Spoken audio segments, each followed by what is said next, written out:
Thank you, Tom. This is K5KTX, and we're out here in Comanche Springs Astronomy Campus, and we have not very good weather for our Messier Marathon this weekend, so very excited to have a special guest. Our special guest is astronaut Don Pettit, and he has been a 3-time space flyer. His background is chemical engineering, and worked at the Los Alamos National Laboratory in New Mexico until around 1996 when he was selected to be an astronaut. He flew on the as part of the Expedition 6 crew on the International Space Station, and then he also was a mission specialist on the STS Space Shuttle mission STS-126, and that was Space Shuttle Endeavour. I don't even remember this. He's making fun of me because I've got his bio memorized. Yeah, I can't even remember this. This is KD5 MDT, Don Pettit here. And finally, he also flew on Expedition 30 and 31, also on the space station. And he has a total of 370 days on the space station, which makes him one of the longest space flyers. So anyway, we're very happy to have you here, Don, and before we do that, I'm going to go ahead and reset.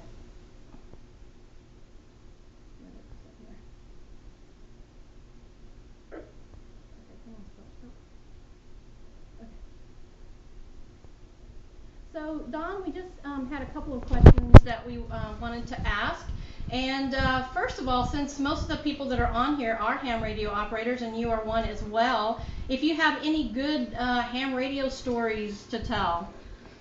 On Space Station we use the call sign NA1SS, and I found it fascinating that you could be almost over any part of the world and you give a couple of CQ calls, and it's amazing how many ham radio operators down on Earth are tripping over themselves to make a contact. All right, let me reset again.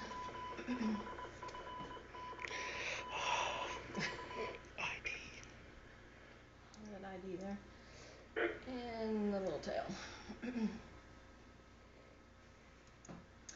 Okay, and one of the other questions that I wanted to ask that I thought folks would be very interested in, since this is an astronomy net, and we have lots of folks that participate in this net who have 2 hobbies, and that is ham radio as well as astronomy.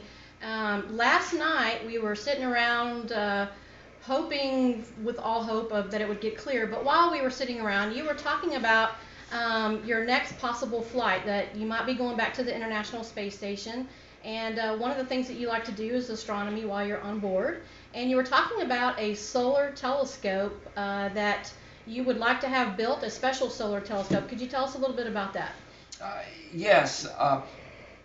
There's no point in taking a standard hydrogen alpha or calcium stacked Eidolon solar telescope to space station, because you wouldn't be able to see anything different than what you could on Earth, and the fact that you're in this moving platform would actually make the observations more complicated. So what I'd like to do is to have a special Eidolon made that centers around a wavelength that doesn't get through Earth's atmosphere, so you could make truly unique observations. And currently I'm looking at the oxygen line right around 762 nanometers, because that does not get through Earth's atmosphere. And there's a nitrogen line which is also obscured by the oxygen line right near that same wavelength. And so if you had a tunable Eidolon, you would be able to tune between the oxygen line and the nitrogen line from missions in the chronosphere on the sun. And I think that there might be something really interesting that would come from that.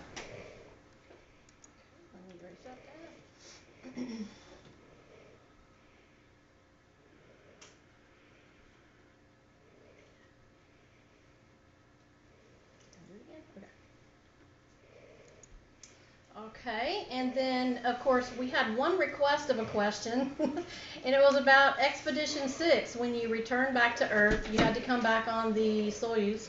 TMA-1, and you had a ballistic landing. So we wanted to know what that felt like. Well, I guess the short description would be heavy. Normally in a Soyuz entry, and the reason we came back in our Soyuz was we were on station when Columbia happened and all the shuttles were grounded, and our mission was extended to almost 6 months, and it was going to be one of the shortest missions to date. And we were well trained to fly in our Soyuz spacecraft, and we ended up coming home in our Soyuz. And we had a little malfunction that sent us into a ballistic entry where you basically lose your ability to control the spacecraft. So you come in like a personified meteor, and normally you pull about 3.5 G's coming in, but for a ballistic entry, we peaked out right near 9 G's. So I weighed 1,800 pounds in my spacesuit. Wow. So heavy is the way to describe it. Okay, let me reset again.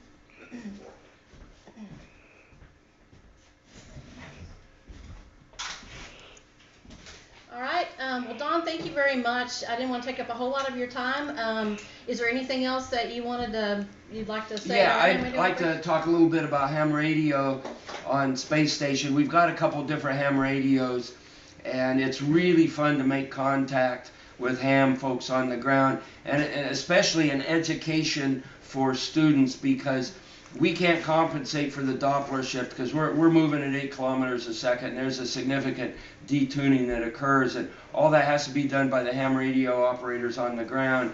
And when you have students that come up to talk to you, why they have to sit there and manually tune and detune the receiver and transmitter so that we can keep the conversation going, and it just adds one more dimension to communication where you have to understand a little bit about what this Doppler shift is and why you need to do it.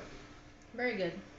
And we are looking forward to this summer. We are on the short list, I believe, to have a space station contact at the Moon Day celebration at the Frontiers of Flight Museum.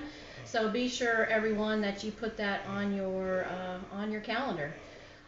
Okay, so I think that's it. This is K5KTX, Tom. I will send it back to you. And this is KD5MDT out.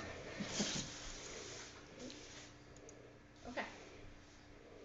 Thank you very much.